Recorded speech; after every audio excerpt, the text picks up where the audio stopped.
Yeah, Jim, listen. This story tonight is going to be huge. We found out that the corporation Nisei's trying to take over worlds with a secret agenda. We might have uncovered it. Can't wait to let them know. Hey, Sandy, hit me one more time on the shoulder there. Yeah, yeah, so just check it out. Wait, oh, gotta go. Oh, we're live? We're live. Good evening, everyone. Tonight on MBN, we've got breaking news.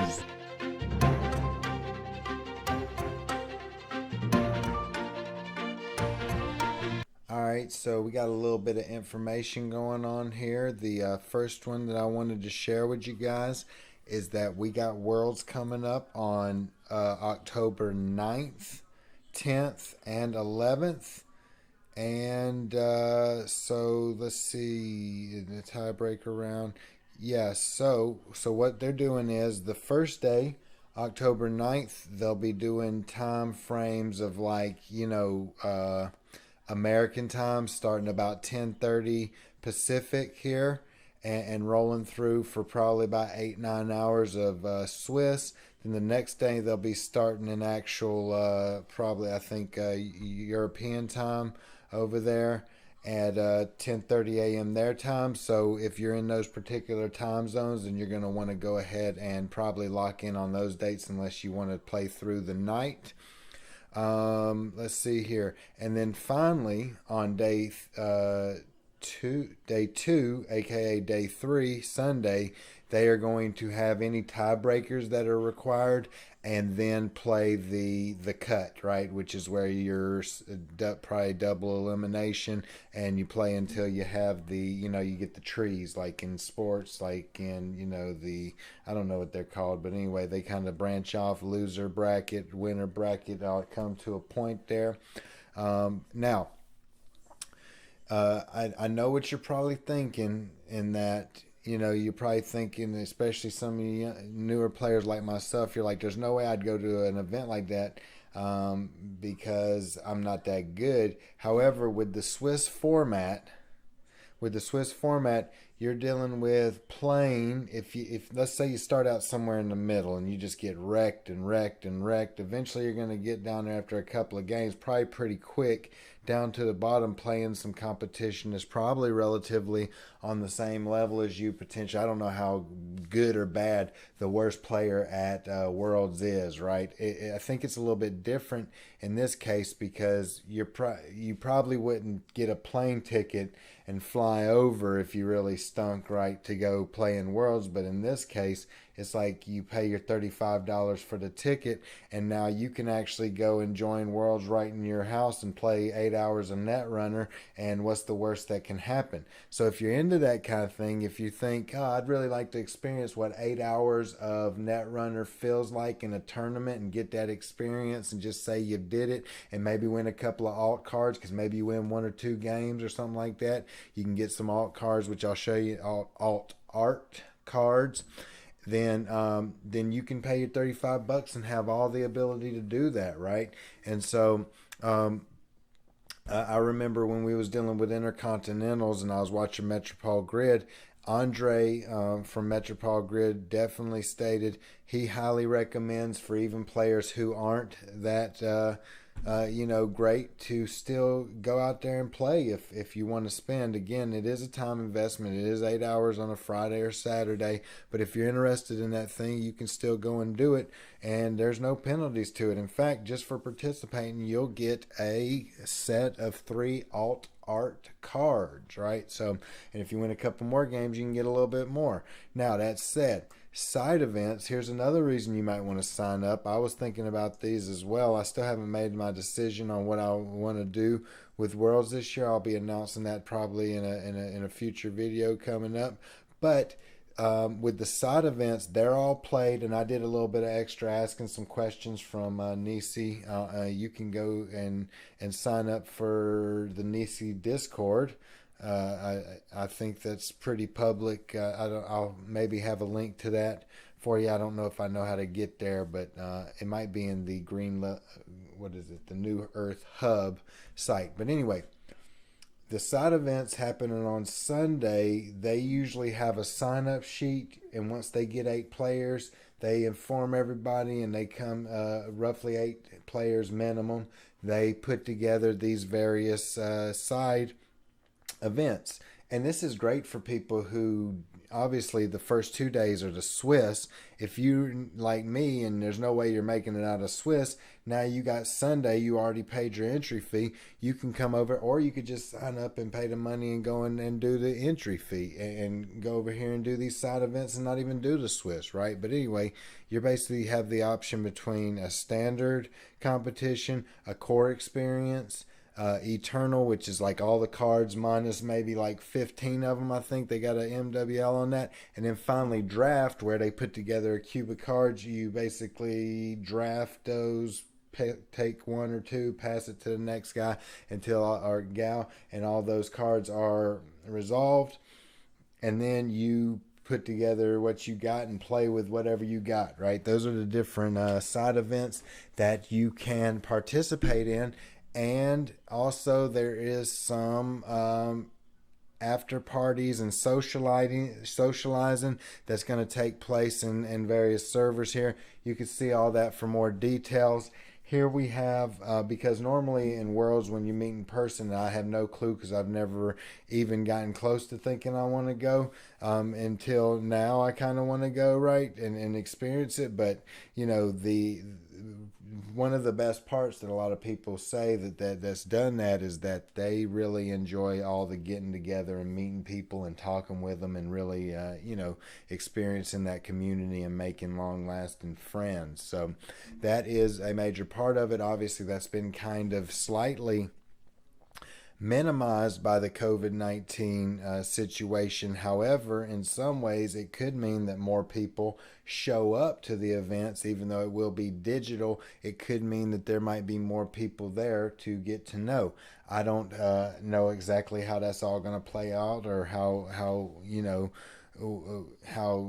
perfect it's going to be for each individual person. I'm sure that all depends based upon, it's quite subjective whether you enjoy talking with people over a screen or you really like it face to face conversations. That's just the way it is. But anyway, here's what I was talking about before. You got if you just join for $35 and go experience the tournament and you don't win a game, you get 3 border control auto arts. They look like that. It looks pretty sweet, don't they? See that one right there?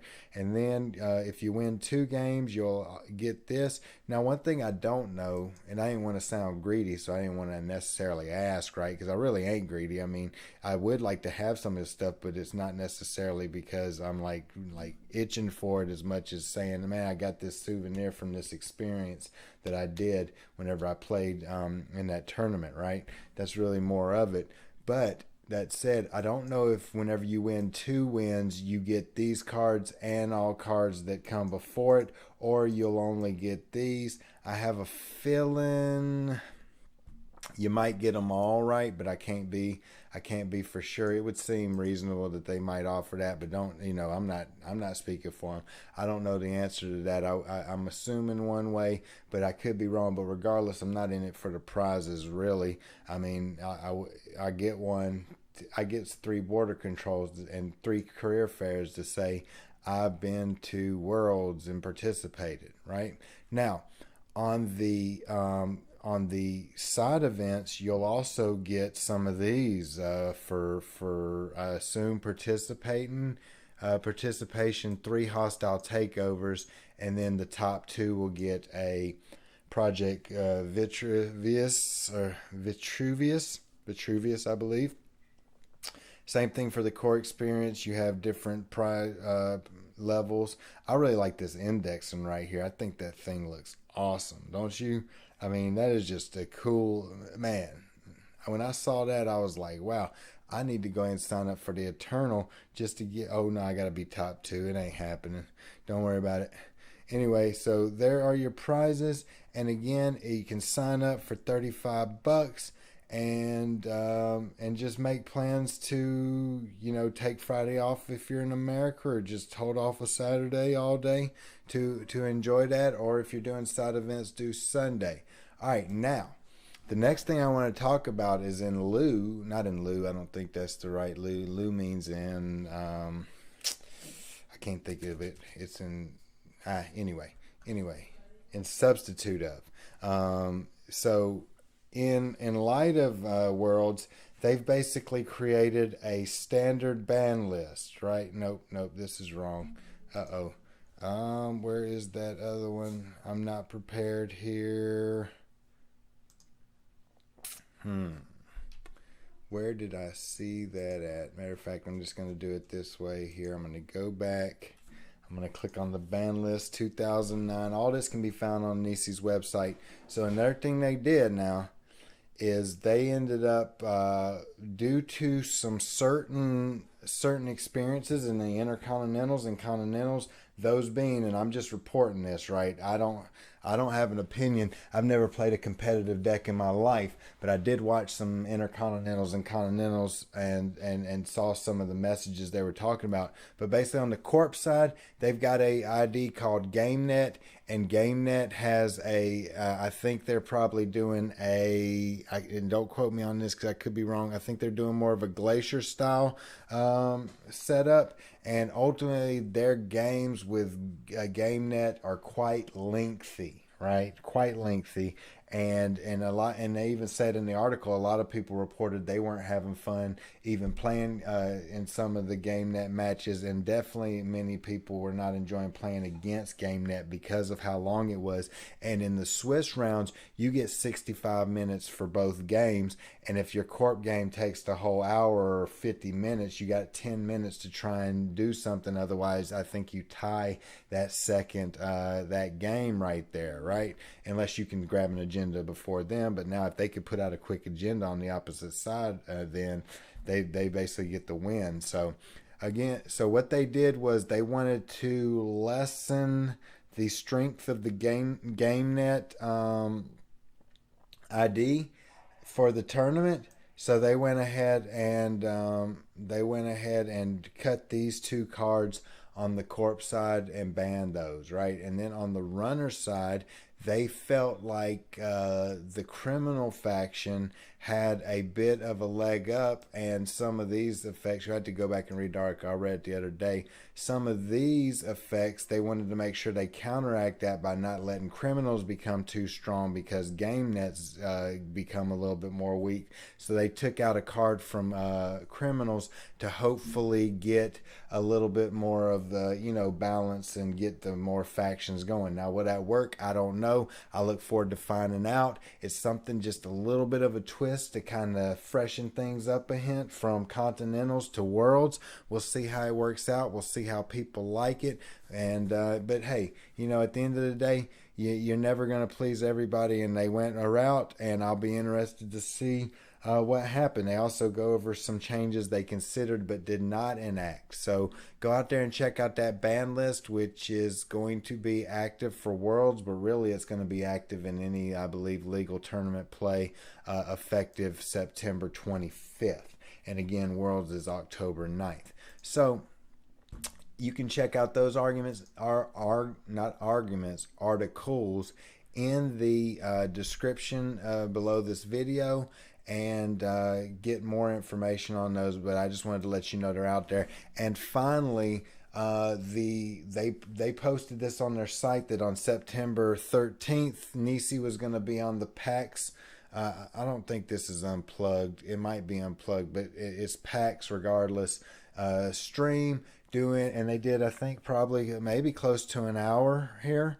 And anyway, I couldn't find it, but I reached out to them, and they gave me a link to the Twitch at exactly the 4 hour and 29 minute mark. And I'm going to post this here, but it might be removed from Twitch. So eventually I'll come back to this video and put it up on YouTube if they have that YouTube video posted eventually. So be on the lookout for that. But regardless, right now you can go out and watch this. I thought it was excellent. It went over really, you could really see the heart and the passion behind the people at Nisei who are just volunteers, right? They're working a regular job. They got families or any other number of things going on, and they're putting in extra work on top of that for a game they love, and you can really see it. And then in one section, they go over how each one of these cycles is created from the development and art process and all that. It was absolutely phenomenal. And again, I think that you can, if you're new to the game and you want to see who is out there producing content and who are the people out here that are trying to keep content and activities going on to keep this community alive. These are you have four faces of the Nisei organization that are sharing their hearts for their love of the game. So I recommend you going and checking that out and enjoying that and getting a better understanding of what's going on with Netrunner as a whole as far as the community goes. So that said, I'm not going to belabor the point. I just wanted to share those few little items with you and just let you know that I really enjoyed this stream here and I wanted to share it with you all as well. So coming soon, we got more videos coming, so check those out in the near future. Otherwise, I'll catch you next time.